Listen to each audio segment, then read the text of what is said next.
I told you there would be a moment. Well, guess what? The moment's here.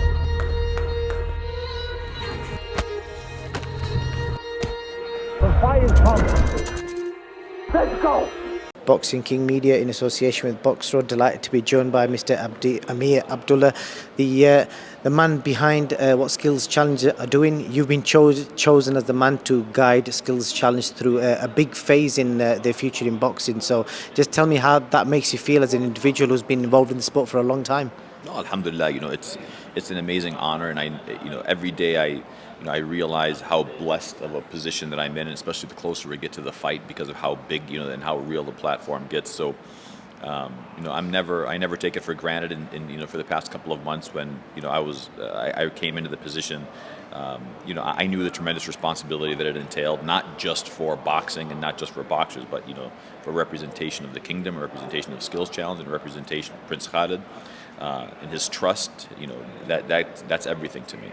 So, we have huge shoes to fill and quite a journey, but I'm very confident that we can get it done, and, this is just the beginning.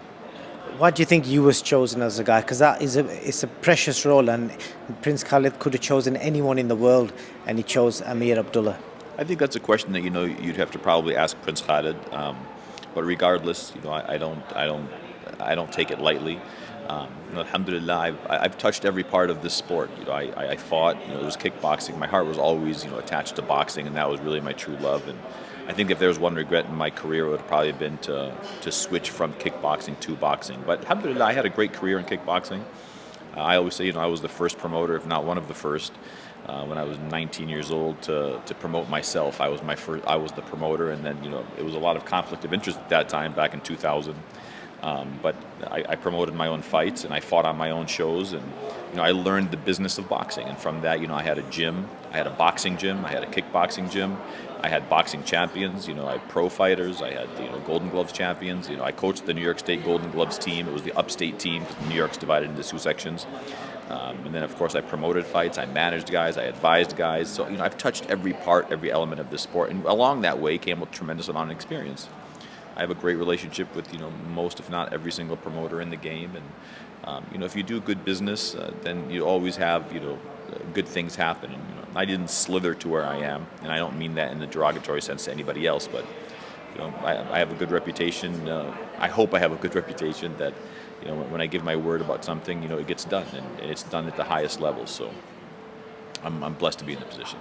I can definitely vouch for you. I commented on how confident and how well you spoke at the press conference. So, with the experience you've got as well, you seem like a good package for the people in Saudi Arabia to lead their boxing promotion side of things.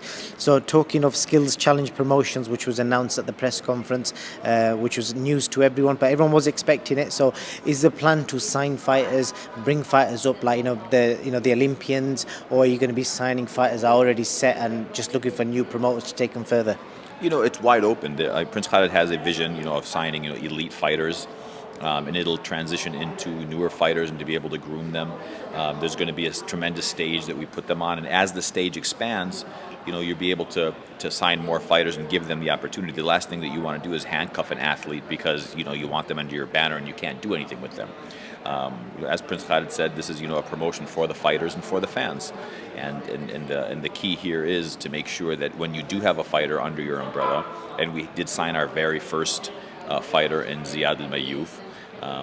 He is, of course, a Saudi Arabian prospect, 1-0. He'll be fighting on the card, on the Jake Paul Tommy Fury card, right before Badu Jack.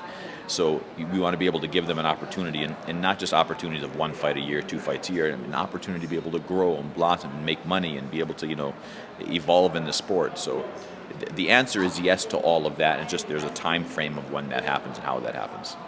Well, that was going to be my next question. So you're open to signing young fighters, established fighters. Where do you kind of draw the line? Because people are obviously thinking Saudi Arabia, big money, big fights. Is it going to be are you going to hit the market hard, or are you going to be clever about it? No, of course, everything is very planned and calculated. And Prince Khalid, of course, has the backing of the Ministry of Sport and, of course, of the Kingdom. So nothing happens just by, a knee-jerk reaction. Everything is calculated. Everything is planned. From 2019, when they did Clash of the Dunes, the Ruiz-Joshua 2 fight, to the 2022 Usyk-Joshua fight, to now Fury Paul, or Paul Fury rather. These are all calculated steps of how the sport grows. And you're talking about going from championship heavyweight fights to now a YouTube fight with a co-feature of a world title fight. So there's an evolution to and a progression of the different markets and the different kinds and the scopes of fights that you're going to get into, and that'll keep progressing. The same thing with the fighters. We'll start signing them as the promotion progresses, and every single step will be very thought through. And you make mistakes, man. Nobody's flawless in their ventures. You make mistakes, and we're going to make mistakes, but we're going to make sure that we limit those, and inshallah they're always going to be ones that that are able to get us in a position and put us in a position to continue to grow and evolve for the fighters and for the fans. So far, the strategy has been to buy rights to fights, and you've obviously then staged them in Saudi Arabia. How soon do you think we could see maybe you guys put a show on where it's your fighters fighting maybe somebody from another promotion? That's of course those are in the plans, and that's exactly what the growth and evolution of the sport is.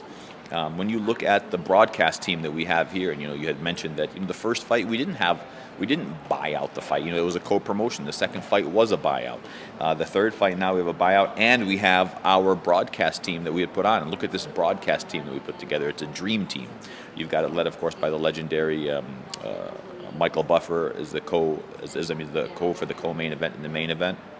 And then you've got Tom Triber doing the rest of the card on the commentary. You have Ray Flores as the lead commentator, Sean Porter, Larry Wade. Of course, we have our host Cynthia. We have Andy Clark. Cindy Poncher. Man, it's a mix of people from all different networks that have worked all different platforms, and it's like the most amazing team that you can put together. And we do that because we want to have something different. We want to have something fun. We want to have something that makes sense for everybody. I know you got to go. Just the last couple of questions. How many events can we see you guys put on in Saudi a year? Have you got like a plan in mind? 6, 7, 8? I'm sorry, say that again. How many events can we expect you guys to put on in a 12-month period? Because most promoters will have like 10, 15 on. How many shows will Skills Challenge put on a year? Look, I can't speak on that. That's up to what Prince Khalid has decided, and he holds a lot close to his chest. My job is to continuously, trust in his vision, which I do, trust in his path, which I do, and trust in every single, fight and plan that he has. Sometimes, I ask questions because I don't see it, but he does see it. And I'm telling you, the guy is an absolute visionary. He's a very quiet man, but what a lot of people don't know is, he's a military man. And he's a special operations military man. He's just not to take away from any military, but he's a special kind of a military, a very segregated part of the military, which means he doesn't just do knee-jerk reactions. Everything he does is very calculated. He's very quiet, and when he talks and when he makes a move, it's swift, it's to the point, and there's going to be a price to pay. A price to pay in terms of action happening. But going back to your question about the money and whatnot and the buyouts or whatever, there's never any dumb decisions that are made. They're not just, hey, here's some money and go. It's all very calculated in how it's done. You can see how some people in the Western world will be looking to take advantage of that and think, right, I'm going to cash out in Saudi. Well, that's why I mentioned that is people, that Saudi money, that Arab money, that the oil money. Come on, I've been hearing it my whole life. I get it. But I'll tell you, sitting inside and looking at how things are done, it's not that way. It's very calculated. They measure everything. Every single element of the game is measured. And the last question, when can we expect you guys to make some major announcements in regards to signings? I know you've got a lot of fighters attending this event. I'm not going to mention any names. Can we expect you guys to draw? In fact, I will mention one name. I spoke to Shelley Finkel earlier. I know he's at the event, and he obviously represents Deontay Wilder, and he suggested that he's here to talk about a potential Ruiz fight, whether it's staged here. Any rumours with regards to, you can talk about that? Look, I'm not going to confirm or deny. We talk to everybody. Like I said, I have a great relationship with a lot of guys, and I have a great relationship with Bob Arum, a good relationship, with Eddie Hearn, Eric Gomez at Golden Boy, Shelley Finkel, all of the, Bill Haney that's, has Devin. Listen, we're going to put on the best fights and the biggest fights, and everybody's going to be happy. Sometimes promoters, they get real attached to their fighters because they don't want to give them up. Well, you don't want to give them up because you're going to lose money. You don't lose money here. We're doing a fight with Don King. We're doing a fight, with everybody here. So it's, it'll work very harmoniously and it'll work well. It's just going to be, one step at a time, and it's still brand new. And people come out of the woodworks all the time. Everybody wants to be a part of something new and big, and financially, there's a huge upside there. So it'll be very calculated. It'll be step by step, and I can assure you that every step that we take will be great for the fighters and for the fans. Mr. Abdullah, it's been a pleasure speaking to you, and I can vouch for you and your team. You've looked after the media and the people that are here, and you're putting on a great event. I wish you all the best for 2023. Thank you for having me. Thank you. Thank you. I told you there would be a moment. Well, guess what? The moment's here.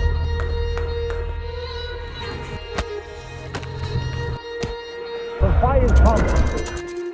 Let's go!